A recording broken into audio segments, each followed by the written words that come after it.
Do you think Mrs. Parker Bowles was a factor in the breakdown of your marriage? Well, there were 3 of us in this marriage, so it was a bit crowded.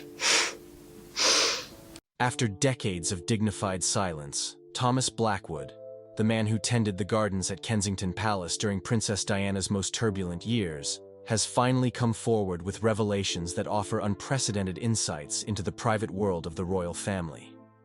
Speaking from his modest cottage in the Cotswolds, the 82-year-old former royal gardener has shared observations that shed new light on the relationship between Diana and Charles during the disintegration of their marriage and, most surprisingly, on Charles's true character away from public view. These unexpected disclosures from a man who literally worked in the background of royal drama have captivated royal watchers worldwide and provided a fresh perspective on the Windsor narrative. The significance of Blackwood's testimony lies in his unique vantage point.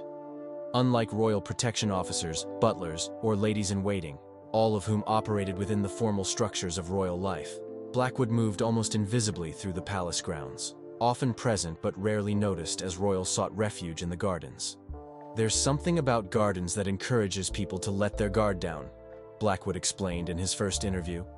"When people walk among the flowers, they reveal parts of themselves they keep hidden indoors." For nearly 15 years, Blackwood created and maintained the private gardens that became Diana's sanctuary during her increasingly difficult royal life. His careful observations during this time paint a more nuanced picture of Charles than the public narrative has typically allowed.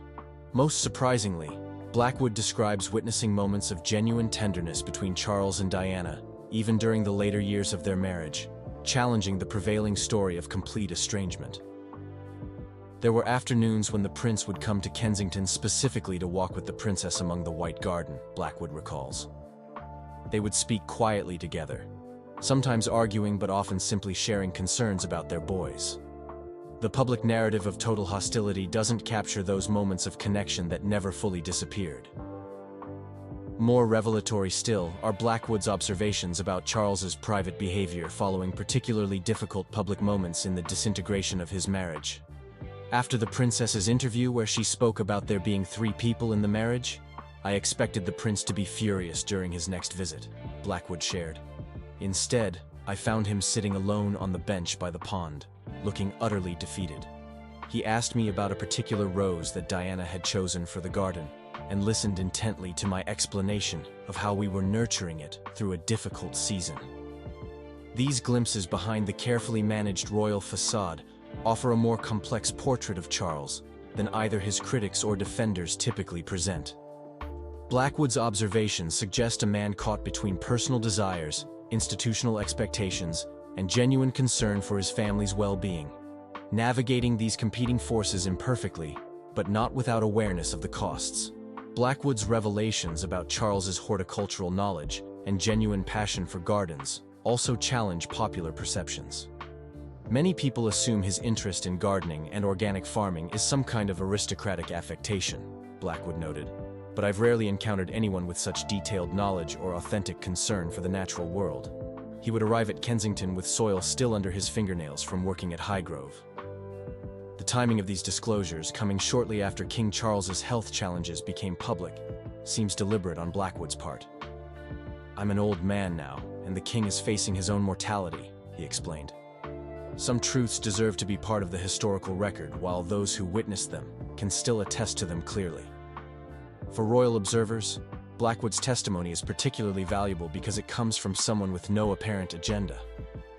Unlike many who have shared royal stories for profit or vindication, Blackwood declined payment for his interview and has rejected multiple book deals. "I'm not interested in celebrity or wealth at my age," he stated simply. "But I've read so many accounts of that time that don't align with what I witnessed. History benefits from different perspectives, especially from the quiet corners where people don't think they're being observed." What makes Blackwood's observations particularly compelling is the way they complicate rather than simplify our understanding of the royal drama. He offers no heroes or villains, only flawed human beings attempting to fulfill impossible roles while navigating personal relationships under extraordinary scrutiny. This nuanced perspective feels refreshingly authentic in a narrative typically dominated by partisan accounts. Perhaps most poignantly, Blackwood shared observations of Charles with his sons, in the gardens following Diana's death. There was a morning when I was working on the east borders, and the prince arrived unexpectedly with the boys, he recalled. They didn't notice me behind the topiary, and I witnessed the prince helping his sons plant a memorial rose bush for their mother. His tenderness with them in that private moment, away from cameras or courtiers, showed a father doing his best in impossible circumstances. For William and Harry, Blackwood's revelations offer potential new context for understanding their father during the most painful period of their lives. Sources close to the princes suggest they were made aware of Blackwood's interview before publication, though their responses remain private. Royal watchers note that these recollections might resonate differently with each prince, given their current relationships with their father. The palace's response to Blackwood's interview has been characteristically measured. Rather than denial or confirmation, there has been quiet acknowledgement of Blackwood's long service to the royal household, coupled with gentle reminders about the complexity of memories from decades past. This approach reflects the monarchy's sophisticated understanding that direct contradiction often merely amplifies stories, while dignified acceptance allows them to be absorbed into the broader royal narrative. Public reaction has been notably thoughtful, perhaps reflecting fatigue with more sensationalist royal revelations. Many commentators have noted the credibility that comes from Blackwood's evident lack of self-interest and the specificity of his recollections. His perspective has particularly resonated with those who have grown skeptical of binary characterizations of complex royal relationships. For historians of the monarchy, Blackwood's testimony represents a valuable addition to the royal record. Accounts from household staff below the senior level have historically provided some of our most reliable insights into royal private lives, notes one royal biographer. These perspectives often lack the agenda of higher-ranking courtiers or family members, offering glimpses of unguarded moments when royals weren't performing. What emerges most clearly from Blackwood's recollections is the profound humanity of individuals often reduced to caricature. His portrait of Charles reveals a man of deeper sensitivity and self-awareness than public perception typically allows, someone capable of genuine tenderness even amid the breakdown of his marriage, and possessed of authentic passion for the causes he espouses rather than mere aristocratic dilettantism. For Charles himself, now occupying the throne after the longest apprenticeship in British history, these revelations may contribute to a gradual reassessment of his character and reign. The man Blackwood describes, thoughtful, complex, imperfect but sincere, aligns with the monarch who has thus far confounded expectations through his accessibility, work ethic, and evident commitment to his constitutional role. As Blackwood's revelations continue to reverberate through public consciousness, they invite us to reconsider not just Charles as an individual, but our own tendency to embrace simplistic narratives about public figures. The messy reality he describes, of people caught between personal needs and public roles, making imperfect choices while trying to minimize harm, feels truthful in a way that more sensationalist accounts often don't. The gardener's perspective also serves as a reminder of how environment shapes behavior. The Charles that Blackwood observed in the relative sanctuary of gardens, reflective, authentic, connected to the natural world, differs notably from the stiffer public figure often presented in media accounts. This insight aligns with what we now understand about Charles's evident comfort and authenticity when engaged with environmental causes. Perhaps most valuably, Blackwood's testimony reminds us that royal history is not just the story of grand public moments, but also of quiet human interactions away from public view. These private realities may better reflect character than carefully managed public appearances, offering glimpses of authenticity in lives largely defined by performance.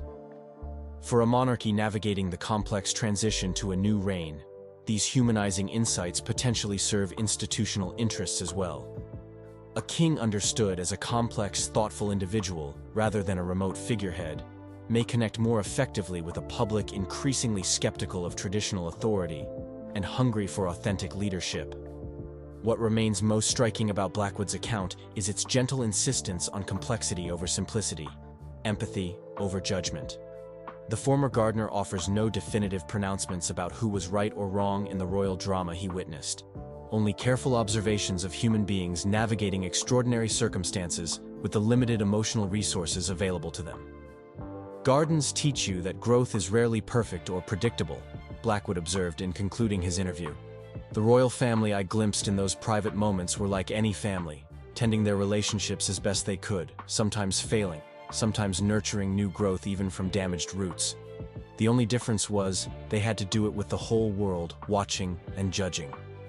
As this extraordinary testimony settles into public consciousness, it offers a valuable reminder that even the most scrutinized lives contain quiet moments of truth, visible only to those who happen to be working unobtrusively nearby.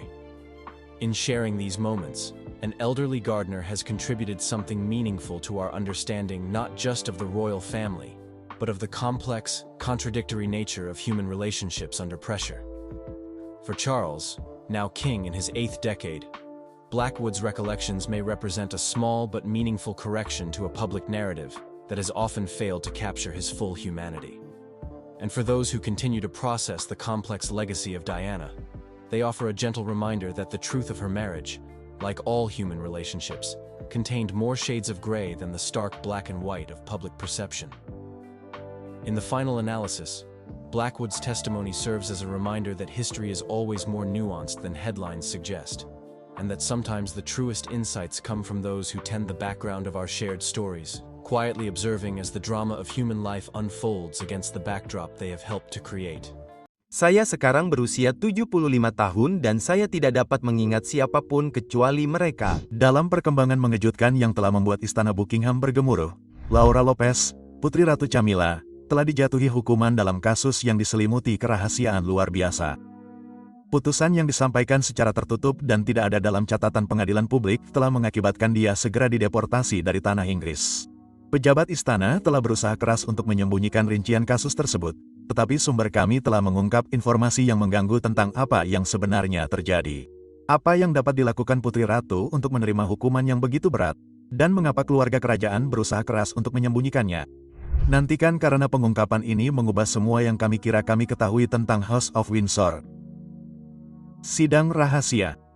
Pada Senin pagi yang mendung, Laura Lopez tiba di gedung pemerintah yang tidak bertanda di pusat kota London. Tidak seperti penampilan pengadilan tokoh masyarakat lainnya yang menonjol, tidak ada fotografer pers, tidak ada kerumunan yang menunggu, hanya pintu masuk yang tampak biasa saja yang dijaga oleh personel keamanan yang sangat waspada.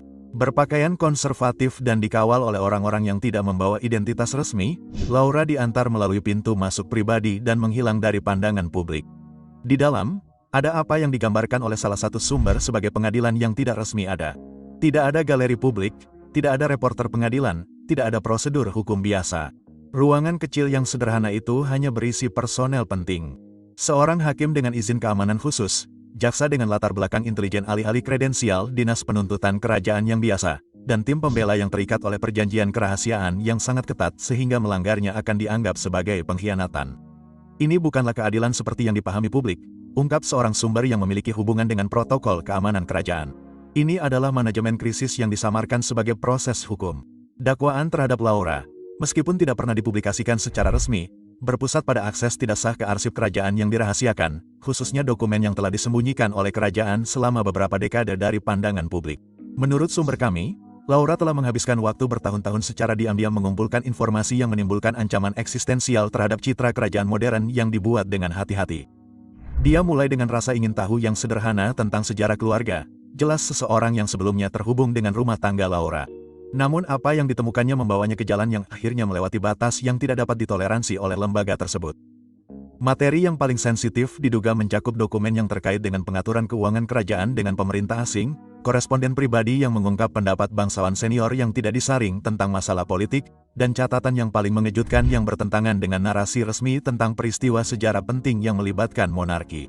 Selama proses persidangan yang berlangsung selama 6 jam, Laura dilaporkan tetap tenang, berbicara hanya ketika disapa langsung oleh hakim. Tidak seperti terdakwa pidana yang mungkin memohon keringanan hukuman atau mengklaim keadaan yang meringankan, dia tidak memberikan pembelaan selain mengakui tindakannya. Mereka yang hadir menggambarkan sikapnya bukan sebagai orang yang kalah tetapi tegas, sikap seseorang yang telah berdamai dengan konsekuensi dari pilihan yang disengaja. Hukuman itu, ketika dijatuhkan, belum pernah terjadi sebelumnya untuk orang dengan status seperti dia. Meskipun tidak disebut penjara dalam pengertian konvensional, putusan tersebut mengamanatkan pemindahannya segera ke fasilitas aman yang dirahasiakan di luar wilayah Inggris di mana dia akan tinggal tanpa batas waktu tanpa akses ke perangkat komunikasi, internet, atau pengunjung yang tidak disetujui. Istilah resmi isolasi protektif atas dasar keamanan nasional nyaris menutupi kenyataan. Pengasingan permanen yang dirancang untuk memastikan kebungkamannya.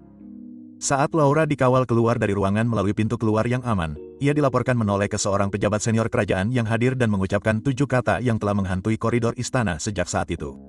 Kebenaran menemukan jalannya. Selalu. Dalam hitungan jam, ia telah dipindahkan dari tanah Inggris melalui transportasi militer. Tujuannya hanya diketahui oleh segelintir pejabat dengan izin keamanan tertinggi. Operasi penyamaran. Pernyataan publik istana yang dikeluarkan keesokan harinya tidak menyebutkan adanya proses hukum apapun. Pernyataan itu hanya mengumumkan bahwa Laura Lopez akan tinggal di luar negeri tanpa batas waktu karena alasan pribadi dan meminta privasi. Singkatnya dan ketidakjelasan itu hanya memicu spekulasi di antara mereka yang memantau aktivitas kerajaan dengan saksama. Di balik layar, operasi rumit sudah berlangsung. Tim dengan pelatihan khusus dalam pemulihan bukti mendatangi properti yang terkait dengan Laura. Rumah keluarganya, ruang kantor, fasilitas penyimpanan, bahkan lokasi yang terdaftar atas nama yang tidak terkait dengannya secara publik. Komputer disita, dokumen disita, dan perangkat penyimpanan disingkirkan. Namun, operasi itu jauh melampaui sekadar pengumpulan bukti sederhana. Mereka tidak hanya mengumpulkan bahan-bahan, ungkap seorang sumber yang mengetahui respons keamanan. Mereka menghilangkan semua jejak penelitiannya dan juga keberadaannya dalam kehidupan kerajaan. Yang paling jelas adalah penanganan ruang belajar pribadinya di rumahnya di Wiltshire. Menurut staf rumah tangga yang menyaksikan operasi tersebut, ruangan itu dibongkar secara sistematis. Papan lantai disingkirkan, panel dinding dibuka, perlengkapan langit-langit diperiksa untuk mencari kompartemen tersembunyi. Ketelitian tersebut menunjukkan kekhawatiran yang sangat besar tentang apa yang mungkin disembunyikan di sana. Namun, meskipun pencarian menyeluruh ini, dokumen-dokumen penting tampaknya tetap tidak ditemukan. Bahan-bahan yang paling sensitif, yang oleh salah satu sumber disebut sebagai peristiwa tingkat kepunahan kerajaan, tidak ditemukan dimanapun, memicu kekhawatiran di antara mereka yang mengelola upaya penahanan. Ada kekhawatiran serius bahwa dia telah menciptakan saklar kematian. Jelas seorang mantan perwira intelijen yang mengetahui kasus tersebut. Berkas-berkas asuransi didistribusikan ke sekutu terpercaya, diprogram untuk menjadi publik dalam kondisi tertentu. Ketakutan ini mendorong fase berikutnya, mengidentifikasi dan menetralisir kaki tangan potensial. Teman-teman yang dekat dengan Laura tiba-tiba menerima kesempatan kerja tak terduga di luar negeri. Rekan-rekan menemukan aplikasi visa mereka secara misterius dipercepat. Pola tersebut mengungkap upaya terkoordinasi untuk menjauhkan siapapun yang mungkin pernah menjadi orang kepercayaannya. Yang paling mengkhawatirkan bagi pejabat kerajaan adalah persahabatan Laura yang sudah berlangsung lama dengan seorang jurnalis investigasi yang dikenal karena mengungkap skandal pemerintah. Orang ini tiba-tiba mengumumkan cuti panjang di Selandia Baru tak lama setelah pemecatan Laura, yang menimbulkan pertanyaan tentang apakah mereka telah ditekan untuk bungkam atau memposisikan diri mereka di luar jangkauan langsung otoritas Inggris. Jejak digital Laura juga mulai menghilang. Arsip acara tempat ia muncul bersama anggota keluarga kerajaan diedit. Kehadirannya di media sosial yang minim menghilang dalam semalam. Bahkan foto-foto tempat ia muncul secara tidak langsung di acara-acara kerajaan dihapus dari platform resmi dan diganti dengan versi yang dipotong dengan hati-hati, yang tidak menyertakannya. Tujuannya adalah untuk secara bertahap meminimalkan kesadaran publik tentang keberadaannya, kata seorang pakar media sosial yang melacak perubahan tersebut. Bukan penghapusan yang begitu kentara hingga menimbulkan pertanyaan, tetapi peredupan halus kehadirannya dalam sejarah kerajaan. Keluarga itu retak di balik tembok istana. Hukuman Laura dilaporkan menciptakan krisis keluarga paling parah sejak kepergian Harry dan Meghan. Ratu Camilla, yang terpecah antara naluri keibuan dan tugas kelembagaan, digambarkan oleh orang dalam sebagai sosok yang hancur tetapi terdiam. Menurut sumber yang dekat dengan keluarga kerajaan, ia diberitahu tentang tindakan terhadap putrinya hanya beberapa jam sebelum hal itu terjadi. Tindakan itu disampaikan bukan sebagai permintaan izin, tetapi sebagai kebutuhan operasional yang sudah mulai dijalankan. Camilla diberi kesan sedang berkonsultasi, kata salah satu sumber istana. Kenyataannya, ia hanya bersiap untuk menerima keputusan yang dibuat pada tingkat yang bahkan tidak dapat ia gugat. Sementara itu, Raja Charles diduga mengambil posisi yang lebih tegas dalam mendukung tindakan tersebut. Sumber-sumber menyatakan bahwa ia memandang aktivitas Laura bukan hanya sebagai masalah keamanan, tetapi sebagai pengkhianatan pribadi, khususnya terkait dokumen yang berkaitan dengan Diana dan tanggapan kerajaan setelah kematiannya. Perbedaan perspektif ini dilaporkan telah menciptakan jarak yang menyakitkan antara pasangan kerajaan tersebut. Raja memahami kebutuhan kelembagaan, jelas seorang penasihat kerajaan yang sudah lama bekerja. Namun, melihat istrinya berduka atas kehilangan putrinya sementara tidak dapat memberikan penghiburan yang tulus telah menciptakan ketegangan dalam hubungan mereka yang sebelumnya tidak ada. Reaksi yang paling tidak stabil dilaporkan datang dari saudara laki-laki Laura, Tom Parker Bess. Tidak seperti saudara perempuannya yang lebih tertutup, Tom tetap mempertahankan profil publik sebagai penulis dan kritikus makanan sambil tetap terhubung dengan lingkaran kerajaan. Menurut berbagai sumber, ia secara vokal menentang tindakan terhadap Laura, bahkan mengancam untuk berbicara di depan umum tentang perawatannya, sebuah prospek yang mengirimkan gelombang kejut melalui pejabat istana yang sudah mengelola situasi yang genting. Tom harus dikelola secara berbeda, ungkap seorang sumber. Profil publiknya membuat pemaksaan menjadi tidak mungkin, jadi pengaruh diterapkan melalui saluran profesional sebagai gantinya. Tiba-tiba, peluang baru muncul, kesepakatan penerbitan terwujud, pesannya jelas, kerjasama akan dihargai, perlawanan akan membawa konsekuensi. Pangeran William, yang sekarang sepenuhnya tertanam dalam mesin kelembagaan monarki, dilaporkan telah mendukung tindakan terhadap saudara tirinya, melihatnya sebagai sesuatu yang disesalkan tetapi perlu untuk stabilitas monarki. Menurut Palace Insiders, ia termasuk di antara mereka yang diberi pengarahan tentang isi khusus dari dokumen yang disita dan menyadari potensinya untuk secara mendasar merusak lembaga yang suatu hari akan ia pimpin. Yang paling menarik, Pangeran Harry, yang telah lama menjauh dari operasi kerajaan dalam kehidupannya di California, diduga telah melakukan penyelidikan diam-diam tentang situasi Laura melalui perantara. Sumber-sumber menunjukkan bahwa ia mengenali persamaan antara perlakuan terhadap Laura dan pengalamannya sendiri yang menantang protokol kerajaan. Dengan pertanyaan-pertanyaan ini yang ditanggapi dengan pengalihan diplomatik dari jalur resmi untuk Ratu Camilla, situasi telah menciptakan posisi yang mustahil. Sumber-sumber menggambarkan seorang wanita yang terjebak antara kewajiban institusional dan penderitaan keibuan, tidak diizinkan berkomunikasi langsung dengan putrinya sejak vonis dijatuhkan. Semua informasi datang melalui pengarahan resmi yang diberikan oleh aparat keamanan yang sama yang merekayasa pemecatan Laura.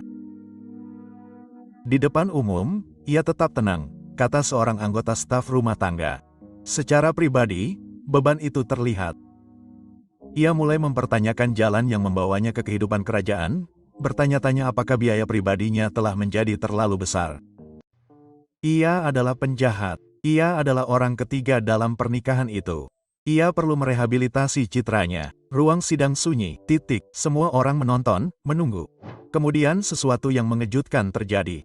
Wajah Ratu Camilla memucat, tangannya gemetar. Sebelum ada yang bisa bereaksi, ia jatuh ke lantai.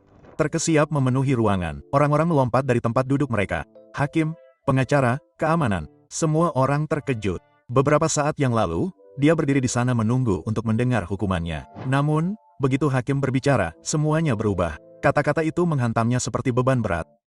Matanya membelalak, tubuhnya bergoyang, lalu dia pingsan. Para penjaga bergegas ke sisinya. Beberapa orang berbisik, yang lain hanya menatap. Apa yang dikatakan di ruang sidang itu? Hukuman macam apa yang begitu mengejutkan hingga membuat ratu jatuh? Kebenaran di balik momen ini adalah sesuatu yang tidak diduga siapapun. Bagaimana Ratu Camilla berakhir di pengadilan? Kisah tentang bagaimana Ratu Camilla berakhir di pengadilan benar-benar mengejutkan. Itu membuat seluruh bangsa tercengang. Selama bertahun-tahun, ada bisik-bisik, rumor kecil di udara tentang uang kerajaan yang dibelanjakan di tempat yang tidak seharusnya. Namun, tidak seorang pun pernah menyangka akan meledak seperti ini. Semuanya berawal dari dokumen yang bocor. Dokumen-dokumen ini tidak muncul begitu saja. Dokumen-dokumen itu dibocorkan oleh seseorang yang dulu bekerja di dalam istana. Dokumen-dokumen itu menunjukkan bahwa jutaan pound dari dana kerajaan digunakan untuk kemewahan pribadi. Bukan sekadar belanja atau hadiah biasa, tetapi jet pribadi, liburan rahasia, dan bahkan uang tutup mulut untuk menutupi skandal kerajaan di masa lalu. Salah satu kejutan terbesar adalah bahwa jejak uang itu langsung mengarah ke Ratu Camilla. Orang-orang selalu bercanda tentang kecintaannya pada barang-barang mewah, tetapi sekarang ada buktinya. Beberapa orang mengatakan dia tahu tentang itu, yang lain mengatakan dia tidak tahu. Tetapi satu hal yang jelas, skandal ini terlalu besar untuk disembunyikan. Masyarakat marah. Biaya hidup sudah sangat membebani semua orang. Keluarga-keluarga berjuang untuk membeli bahan makanan, membayar tagihan, dan bertahan hidup. Dan disinilah sang ratu menggunakan dana publik seperti celengannya sendiri. Kemarahan semakin meningkat setiap hari. Para pengunjuk rasa berdiri di luar istana Buckingham dengan spanduk bertuliskan, "Bukan dengan uang kami." Media massa sangat heboh. Setiap saluran berita, setiap surat kabar, setiap platform media sosial penuh dengan berita terbaru tentang skandal Camilla. Setiap jam ada kebocoran baru atau kejadian mengejutkan. Orang-orang tidak bisa berhenti menonton. Rakyat Inggris merasa dikhianati dan tekanan pada keluarga kerajaan mencapai titik tertinggi sepanjang masa.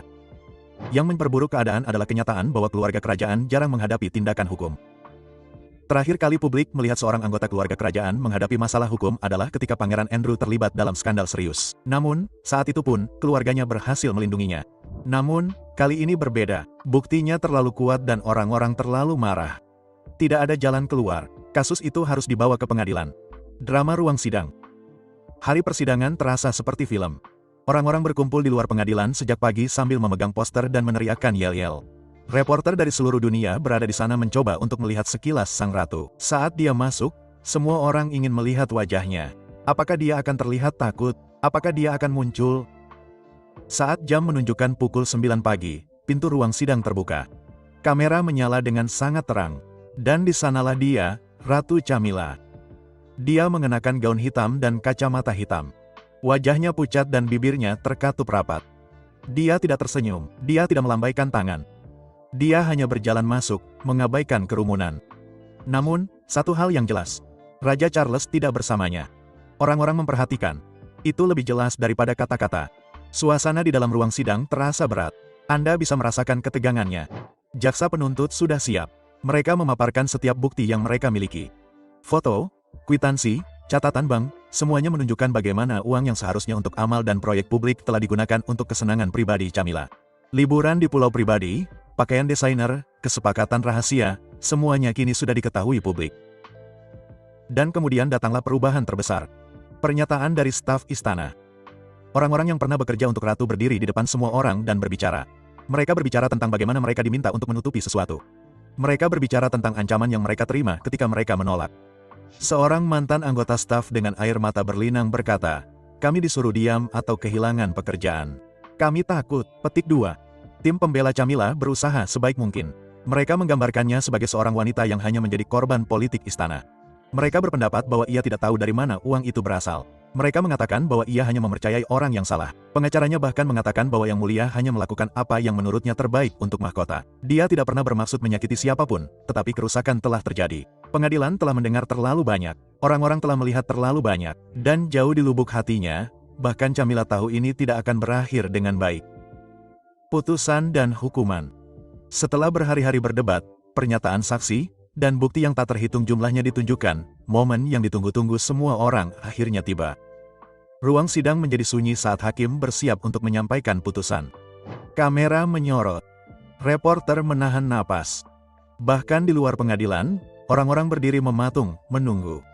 Hakim mulai dengan meringkas kasus tersebut. Dia berbicara tentang penyalahgunaan dana selama bertahun-tahun, kebohongan, dan upaya menutup-nutupi. Suaranya dingin, tegas, dan penuh kekecewaan. Kemudian muncul kata-kata yang mengguncang seluruh negeri. Yang Mulia Ratu Camilla dinyatakan bersalah atas tuduhan yang diajukan. Terdengar suara tertahan di seluruh ruang sidang. Beberapa menangis, yang lain bertepuk tangan, dan kemudian hukuman diumumkan. Ratu Camilla didenda jutaan pound. Tetapi itu belum semuanya. Dia dijatuhi hukuman 2 tahun tahanan rumah di dalam tanah milik kerajaan. Dia juga dicabut dari beberapa gelar kerajaan. Sejak hari itu, ia tidak lagi dikenal sebagai Yang Mulia dalam kapasitas resmi apapun. Kamera menyorot wajah Camilla, matanya berkaca-kaca. Ia tampak kehilangan arah, patah hati, dan terhina.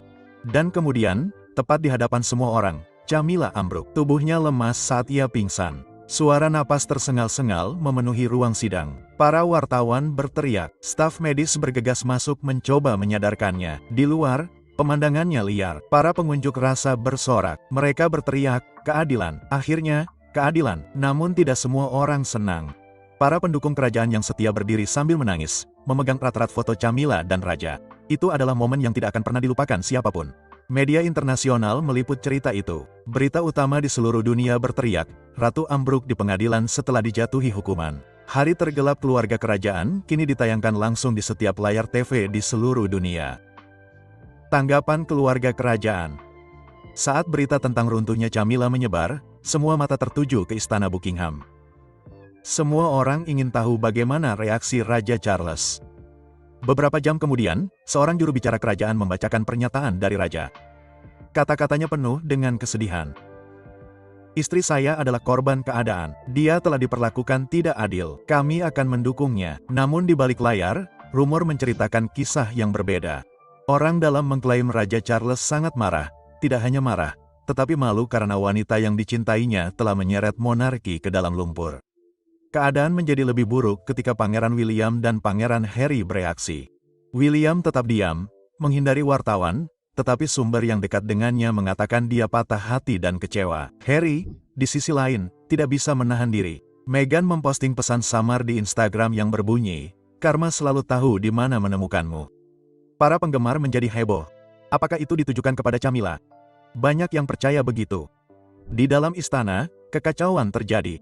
Para penasihat senior kerajaan mengadakan pertemuan darurat. Rencana pengendalian kerusakan dibuat. Keluarga kerajaan tahu bahwa mereka berada di atas es tipis.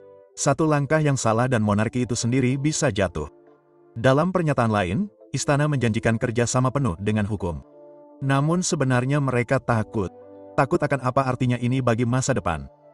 Dampaknya terhadap monarki. Dampak skandal itu lebih besar dari yang bisa dibayangkan siapapun. Dalam semalam, dukungan publik untuk keluarga kerajaan turun.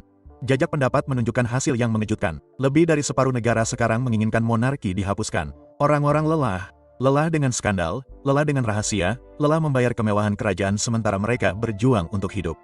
Pembicaraan dimulai di parlemen tentang pemotongan dana kerajaan. Mengapa uang pembayar pajak harus diberikan kepada keluarga yang menyalahgunakannya? Kemarahan itu nyata dan terus meningkat setiap hari. Skandal itu tidak hanya berhenti di Inggris. Negara-negara persemakmuran seperti Australia dan Kanada mulai mengajukan pertanyaan-pertanyaan sulit. Apakah sudah waktunya untuk memutuskan hubungan dengan monarki Inggris?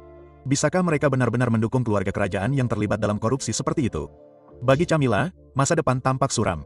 Orang-orang bertanya-tanya, apakah dia akan pernah terlihat di depan publik lagi? Bisakah dia bertahan? Desas-desus menyebar bahwa dia mungkin kehilangan gelar ratunya selamanya. Beberapa bahkan mengatakan raja sedang mempertimbangkan pengasingan, mengirim Camilla ke tanah milik pribadi yang jauh dari mata publik. Dongeng itu berakhir. Yang tersisa adalah keluarga kerajaan yang hancur. Akibatnya dan apa yang akan terjadi selanjutnya. Pada hari-hari berikutnya, kabar terbaru tentang kesehatan Camilla mulai muncul. Dia sedang memulihkan diri di tanah milik pribadi yang jauh dari kamera. Beberapa sumber mengklaim dia patah hati, yang lain mengatakan dia hampir tidak berbicara. Permaisuri yang dulu berkuasa sekarang menjadi tahanan di istananya sendiri. Bisik-bisik tentang perceraian mulai beredar. Orang-orang bertanya-tanya apakah Raja Charles benar-benar dapat tetap menikah dengan seseorang yang membawa begitu banyak rasa malu pada mahkota. Tetapi istana tetap bungkam, setidaknya untuk saat ini. Tim hukum Camilla mengisyaratkan kemungkinan banding. Mereka masih berjuang, masih berharap untuk membersihkan namanya. Tetapi jauh di lubuk hati, semua orang tahu itu sudah berakhir. Namun, gambaran yang lebih besar lebih menakutkan. Apa artinya ini bagi akuntabilitas kerajaan? Apakah bangsawan masa depan juga akan diseret ke pengadilan jika mereka mengacau? Apakah ini awal dari akhir monarki Inggris? Orang-orang di seluruh dunia sedang menonton, menunggu, bertanya-tanya apa yang akan terjadi selanjutnya. Ruang sidang mungkin menjadi sunyi, tetapi pertanyaannya masih ada. Apa yang terjadi selanjutnya? Akankah Ratu Camilla pulih dari momen yang mengejutkan ini? Dan yang terpenting, apa arti kalimat ini untuk masa depan? Satu hal yang pasti, kisah ini masih jauh dari selesai. Pastikan untuk tetap mengikuti berita terbaru karena masih banyak lagi yang akan terungkap.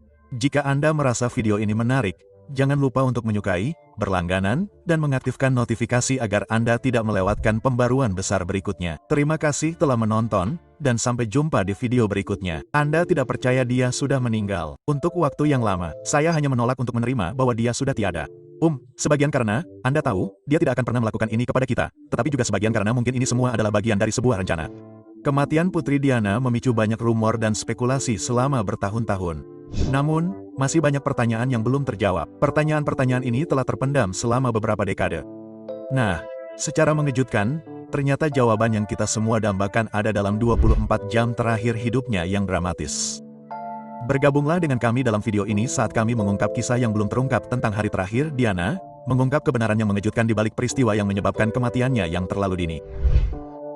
Sore terakhir, hari yang mengubah dunia. Pagi hari Sabtu, tanggal 30 Agustus dimulai seperti hari-hari lainnya bagi Putri Diana. Meskipun hidupnya sama sekali tidak biasa, dia menikmati hari-hari terakhir liburan Mediterania di Sardinia, Italia, ditemani oleh temannya, Dodi Al-Fayed. Sementara lingkungan yang tenang menawarkan sedikit kedamaian, Diana tidak pernah benar-benar jauh dari mata publik. Paparazzi yang tak henti-hentinya telah membuntuti pasangan itu selama berbulan-bulan, menangkap setiap momen romansa mereka yang sedang berkembang. Menjelang sore, Diana dan Dodi menaiki jet pribadi milik ayah Dot, Muhammad Al-Fayed, seorang pengusaha miliarder dan pemilik Hotel Ritz yang bergengsi di Paris. Tujuan mereka adalah Paris, tempat mereka berencana untuk menghabiskan 1 malam sebelum kembali ke London. Meskipun mereka berusaha menghindari lensa kamera yang mengintip, rencana mereka gagal. Entah bagaimana, seseorang telah memberitahu pers, dan paparazzi Paris sudah siap dan menunggu. Penerbangan mereka dari Sardinia ke Bandara La Bourg, pusat VIP di Paris, berlangsung kurang dari 2 jam. Tepat pukul 3.20 sore, jet itu mendarat. Di luar bandara, segerombolan lebih dari 20 fotografer dengan sepeda motor dan skuter menunggu kedatangan mereka, bersemangat untuk mendapatkan kesempatan mengambil foto eksklusif pasangan itu. Kamera terus-menerus menyala saat Diana dan Dodi turun, ditemani oleh pengawal mereka, Trevor Rhys-Jones, dan sopir Henry Paul. Dari bandara, rombongan itu pergi ke Hotel Ritz dengan Mercedes yang ramping dengan Range Rover cadangan mengikuti dari dekat.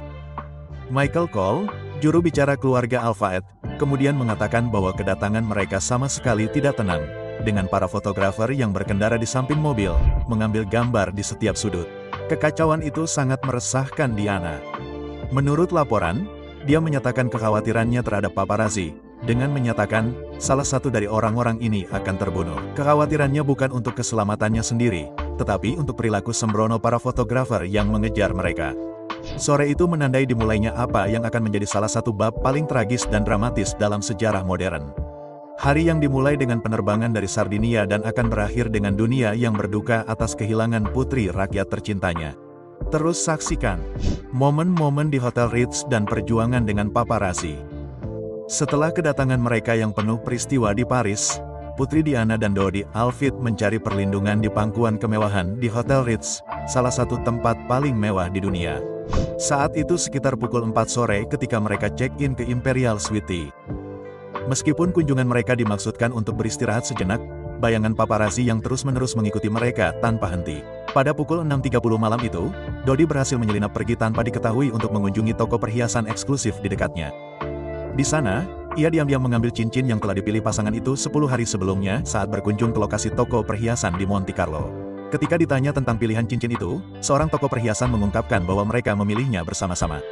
Itu adalah momen yang sangat menarik. Sifat hubungan mereka dan apakah pertunangan akan segera terjadi telah menjadi topik spekulasi tanpa akhir dengan seorang komentator mencatat, jika planet ini bertahan 1000 tahun lagi, orang-orang masih akan memperdebatkannya. Tetapi itu belum semuanya. Pada pukul 7, Dodi dan Diana meninggalkan Ritz untuk mengunjungi apartemen Dot di Shams. Pasangan itu mungkin berharap untuk menikmati momen pribadi, tetapi fotografer sudah ditempatkan di luar kediaman, menunggu untuk mengabadikan setiap gerakan mereka. Pengejaran tanpa henti para paparazzi telah menjadi begitu invasif sehingga menurut pengawal Cass Wingfield, tim mereka telah memohon kepada para fotografer untuk mundur dan memberi pasangan itu sedikit ruang. Namun, tanggapannya adalah mengabaikan. Kami hanya melakukan pekerjaan kami. Jika Anda ingin masalah, kami akan membawa lebih banyak orang dan Anda akan benar-benar melihat sesuatu. Rencana untuk makan malam yang tenang di sebuah restoran romantis di Paris segera dibatalkan karena pasangan itu menyadari jendela restoran akan menawarkan para fotografer pandangan yang tidak terhalang. Memilih privasi, mereka kembali ke Ritz, sebuah keputusan yang terbukti penting.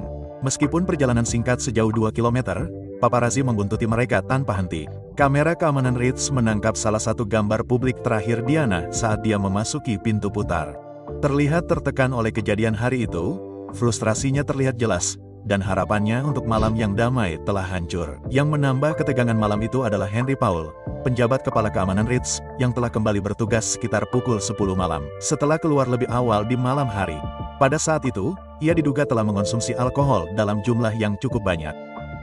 Laporan menunjukkan Paul telah dipanggil kembali ke hotel, tetapi telah menghabiskan waktu di bar lokal tempat ia terlihat minum whisky. Saksi mata yang menceritakan tentang ketenangannya sangat beragam. Beberapa bartender menyatakan bahwa ia tidak pernah menjadi peminum berat, sementara yang lain mencatat perilakunya yang tidak menentu malam itu. Sebuah video yang dirilis oleh keluarga Al-Fayed berusaha untuk membantah klaim kelalaian, memperlihatkan Paul bertindak normal saat kembali ke Ritz. Wingfield juga membenarkan sikap Paul, dengan menyatakan, dia tertawa, bercanda tentang bahasa Prancis saya. Tidak ada yang menunjukkan bahwa dia mabuk. Jika saya menduga sebaliknya, saya akan menyuruhnya pulang. Pada pukul 11 malam, kerumunan besar, termasuk paparazzi, telah berkumpul di luar Ritz. Tak lama setelah tengah malam, Diana dan Dodi memutuskan untuk meninggalkan hotel, berharap untuk menghindari perhatian dengan menyelinap keluar melalui pintu belakang. Sebuah Mercedes sewaan yang dikendarai oleh Henry Powell dan ditemani oleh pengawal Trevor Rhys Jones sudah siap. Pada pukul 12.15 dini hari, keempatnya meninggalkan Ritz, memulai perjalanan yang secara tragis menjadi perjalanan terakhir mereka. Apakah itu salah Paul? Apakah dia benar-benar mabuk? Atau ada yang lebih dari itu? Anda pasti ingin tahu, jadi teruslah menonton.